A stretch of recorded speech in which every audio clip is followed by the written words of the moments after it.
Creio para nós no profeta Abacuque, palavras de Deus, sobre as quais meu coração não tem nenhuma dúvida. Deus falou e fala. Até quando, Senhor, é o que fala primeiro Abacuque com Deus. É um diálogo. Esse livro de Abacuque é um diálogo. É o registro de um diálogo entre o profeta e o Eterno. Abacuque diz: até quando, Senhor? Clamarei. Clamarei eu e tu não me escutarás. Gritar-te-ei, violência, violência, Deus, e não salvarás.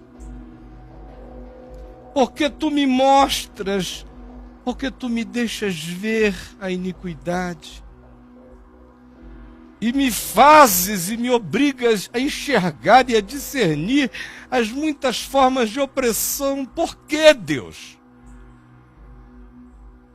Pois a destruição e a violência estão diante dos meus olhos. Por que que tu me fizeste para ver?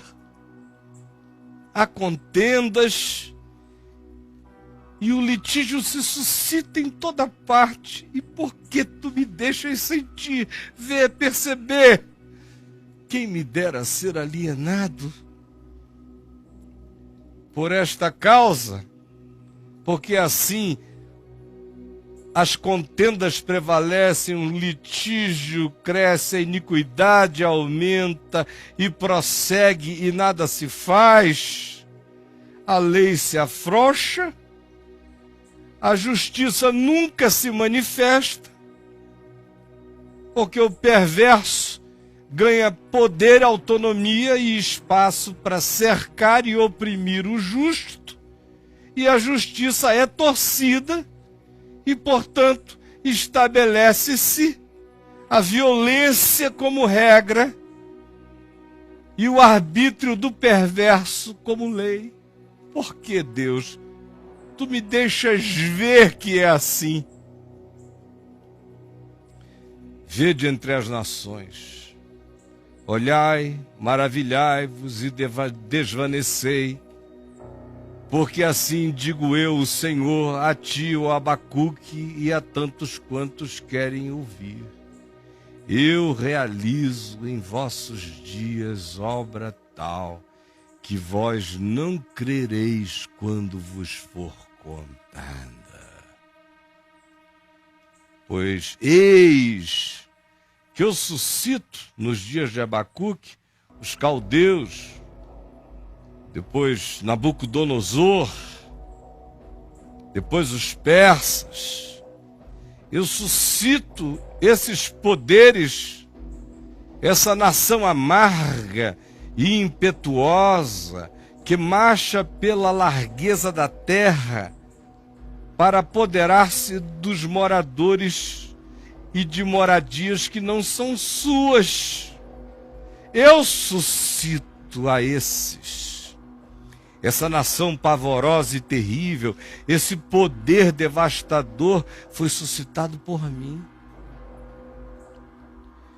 Porque ela é tão devastadora, esse poder é tão devastador, o dessa nação, que ela cria ela mesma o seu direito e a sua dignidade. Ou seja, é quando Deus permite que certos poderes se tornem tão autônomos na sua amargura impetuosa e voluptuosa, que eles criam, eles mesmos determinam para si e para os outros o que é direito e o que é digno, ainda que chamem de digno o que é indigno e de direito o que é iníquo.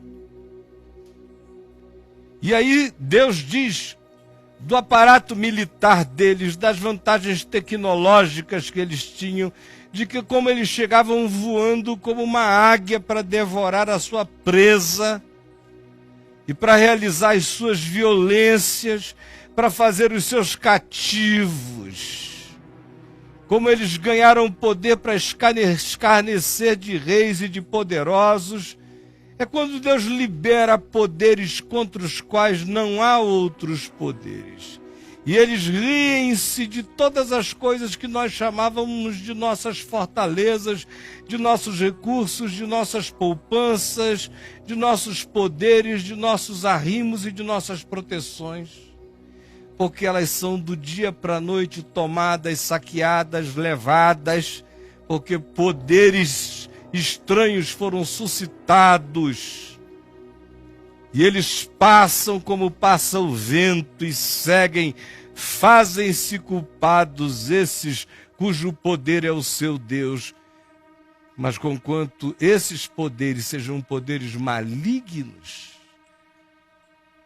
muitas vezes Deus permite a manifestação do poder maligno para trazer disciplina sobre aquele que, tendo conhecimento de Deus, resolve viver com o coração ateu de Deus, na hipocrisia e no descaso. Deus diz isso e Abacuque então toma a palavra. Ouve o que o Senhor falou. Era uma resposta ao que ele tinha dito. Até quando, Deus? Olha aí, por que tu não faz nada? Aí ele diz: Senhor, não és tu desde a eternidade? Sim, ó Senhor meu Deus. Ó meu santo, tu não és eterno e santo. Não morreremos.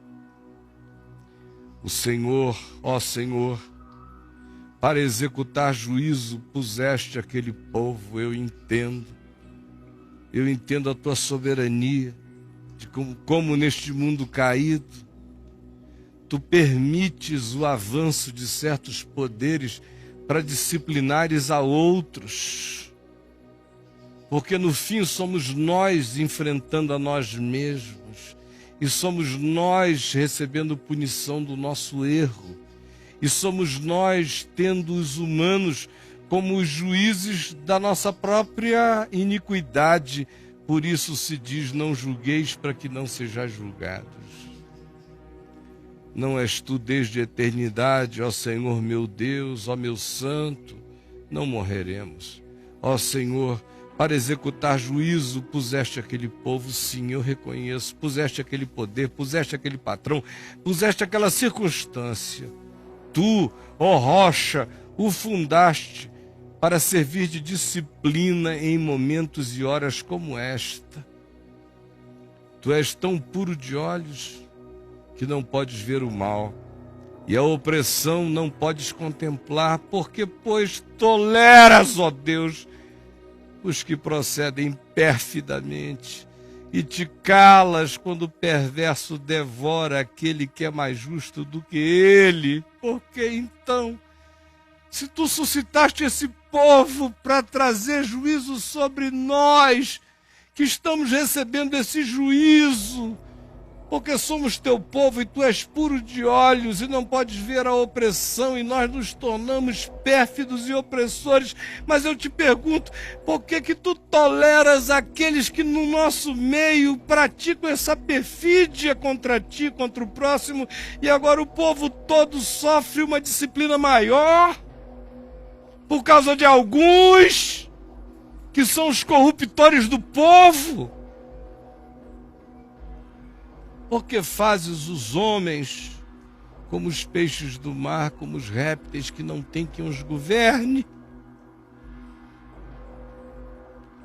A todos levanta o inimigo como um anzol, sim, esse que tem poder entre nós, levanta o inimigo como se tira do mar ou do rio um peixe pela boca. Tamanho é o poder desses. Eles levantam os homens como peixes do mar, como um anzol, pesca-os de arrastão e os ajunta na sua rede varredora. Por isso ele se alegra e se regozija, porque ele faz isso pelo seu poder, pelo seu arbítrio, e ninguém o impede. Por isso ele oferece sacrifício a si mesmo, ele é cultuador de si mesmo, do seu poder, do seu sistema, da sua rede. Por isso ele queima incenso à sua malhadeira, à sua varredura, à sua campanha, à sua igreja, à sua iurde, porque por elas enriqueceu a sua porção e tem a gordura da sua comida. Deu certo, Deus, do ponto de vista do perverso. Acaso continuará por isso, esvaziando a sua rede, matando sem piedade as pessoinhas? Eu te pergunto, Senhor. Quanto isso, diz Abacuque a Deus, por-me-ei na minha torre de vigia, colocar-me-ei sobre a fortaleza, vigiarei para ver o que Deus me dirá e que resposta eu terei à minha queixa que eu trago a Deus hoje. Então diz ele, passou um tempo, o Senhor me respondeu, e o Senhor disse, Abacuque, escreve a visão, grava sobre tábuas, para que a possa ler até quem passe correndo. Porque a visão ainda está para cumprir-se no tempo determinado, mas se apressa para o fim e não falhará. Se tardar, espera-o, porque certamente virá, não tardará. Olha o soberbo. Você está vendo o soberbo, Abacuque? Sua alma não é reta nele, mas o justo viverá pela sua fé. Olha o soberbo. Sua alma não é reta nele, mas tu não és ele. Tu, Abacuque, viverás pela tua fé. Não te compares a ninguém. O justo anda pela sua fé, não olha para o lado, não se compara. Ele é quem ele é porque ele crê no que ele crê. Ainda que ele crê sozinho. Assim como o vinho é enganoso, Abacuque, tão pouco permanece o arrogante, cuja gananciosa boca se escancara como um sepulcro que sai engolindo tudo insaciável, pode jogar mais corpos que ele tolera, ele come, devora, absorve. Sim, um arrogante cuja gananciosa boca se escancara como sepulcro, e como a morte, que não se farta, ele ajunta para si tudo que pode, todo o poder que amealha, mas isso é engano, não te enganes com o engano dele. Não levantarão, pois, todos estes contra ele um provérbio, um dito zombador? Eles serão objeto de gozação histórica para sempre. Acerca deles se dirá, muitos provérbios serão ditos. Por exemplo, primeiro, ai daquele que ajunta o que não é seu. Até quando? E ai daquele que a si mesmo se carrega de penhores, que vai pegando o que é dos outros, que estão na bacia das almas, que vão se aproveitando da falência do próximo para ir pegando, negociando com o falido, com o quebrado, com o penhor do próximo. Ai daquele que espera o dia da fraqueza, ai daquele que acumula poder do que não é seu, ou aquele que acumula poder aproveitando a fraqueza do pobre. Ai da alma predadora, diz o Senhor. Não se levantarão de repente os teus credores? E não despertarão os que hão de te abalar? Ah, eles se levantarão. É só esperar. Tu lhes servirás de despojo, a menos que te arrependas hoje, ó predador. Porque visto como despojaste a muitos, todos os mais te despojarão também a ti, por causa do sangue dos homens, por causa da exploração das almas, por causa da violência contra as pessoas, contra a cidade, contra a sociedade, contra a carência humana, vocês serão igualmente despojados. Segundo ditado que Deus diz que se criará, para esse que recebe a tolerância de Deus, para esse que leva outros a sofrerem por causa da generalização perversa da sua iniquidade. Se dirá deles também, anotem: ai daquele que ajunta em sua casa bens mal adquiridos. Bens mal adquiridos não são só bens de mensalão, de corrupção no Congresso, nem no serviço público, nem em empresas privadas, nem no jogo do bicho, nem na contravenção. Hoje em dia a gente tem que pensar também que, infelizmente, todo o sistema, essa máquina, essa indústria de levantamento de fundos, de dinheiro religioso, são bens mal adquiridos, porque se tornam bens de outros. Eles se tornam os homens mais ricos da terra, com o dinheiro do pobre.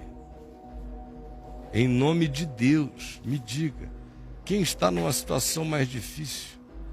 Quem é que no juízo se levanta com mais tranquilidade? O beira-mar, o cachoeira, ou esses homens que exploram e enriquecem com o dinheiro do órfão e da viúva, do angustiado, do necessitado, do endemoninhado, do aflito e do iletrado? Me responda diante de Deus, o que a luz divina grita como verdade em você?